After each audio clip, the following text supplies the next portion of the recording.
ಬೆಳಗಿನ ತಿಂಡಿಗೆ ಅಕ್ಕಿ ರೊಟ್ಟಿ ಮತ್ತು ಕಡಲೆ ಗಸಿಯನ್ನು ಮಾಡುವುದನ್ನು ಈ ವಿಡಿಯೋದಲ್ಲಿ ನೋಡೋಣ. ರಾತ್ರಿ ನೆನೆಸಿಟ್ಟಂತಹ ಅಕ್ಕಿಯನ್ನು ಚೆನ್ನಾಗಿ ತೊಳ್ಕೊಬೇಕು.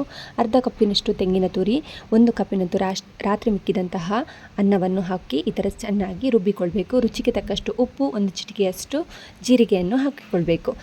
ರುಬ್ಬಿದಂತಹ ಹಿಟ್ಟು ಹೀಗೆ ಆಗುತ್ತೆ. ಇದನ್ನು ಒಂದು ಪಾತ್ರೆಯಲ್ಲಿ ಹಾಕಿಕೊಳ್ಳೋಣ. ನಂತರ ಇದು ಕಾದಂತಹ ಅಂಚಲ್ಲಿ ಹೀಗೆ ರೊಟ್ಟಿಯನ್ನು ಮಾಡಿಕೊಳ್ಬೇಕು. ಇದನ್ನು 30 ಸೆಕೆಂಡ್ ಮುಚ್ಚಿಡಬೇಕು. ಮುಚ್ಚಿ ತೆಗೆದ ನಂತರ ನೋಡಿ ಈ ಥರ ರೊಟ್ಟಿ ರೆಡಿಯಾಗಿರುತ್ತೆ. ನಂತರ ಕಡಲೆ ಗಸಿ ಮಾಡುವುದನ್ನು ನೋಡೋಣ. ರಾತ್ರಿ ನೆನೆಸಿಟ್ಟಂತಹ ಕಡಲೆ, ಅದಕ್ಕೆ 1 ಆಲೂಗೆಡ್ಡೆ ಸಣ್ಣದಾಗಿ ಕಟ್ ಮಾಡಿಕೊಂಡು ರುಚಿಗೆ ತಕ್ಕಷ್ಟು ಉಪ್ಪನ್ನು ಹಾಕಿ 1 ಚಿಟಿಕೆ ಅರಿಶಿಣವನ್ನು ಹಾಕಿ ಇದನ್ನು ಬೇಯಿಸ್ಕೊಳ್ಬೇಕು. ಬೇಯುವಷ್ಟರಲ್ಲಿ ಇದಕ್ಕೆ ಮಸಾಲೆಯನ್ನು ಮಾಡ್ಕೊಳ್ಳೋಣ.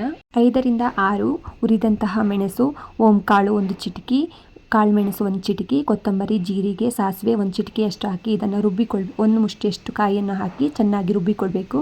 ರುಬ್ಬಿದಂತಹ ಮಸಾಲೆಯನ್ನು ಬೇಯಿಸಿದಂತಹ ಕಡಲೆಗೆ ಹಾಕಿಕೊಳ್ಳೋಣ. ನಂತರ ಇದಕ್ಕೆ 1 ಈರುಳ್ಳಿ, ನಂತರ 1 ಟೊಮೆಟೊಯನ್ನು ಕಟ್ ಮಾಡಿ ಹಾಕ್ಕೊಳ್ಳೋಣ. ನಂತರ ಒಗ್ಗರಣೆಯನ್ನು ಕೊಡಬೇಕು. ಒಗ್ಗರಣೆ ಕೊಟ್ಟ ನಂತರ ನೋಡಿ ಕಡಲೆ ಗಸಿ ರೆಡಿಯಾಗಿರುತ್ತೆ.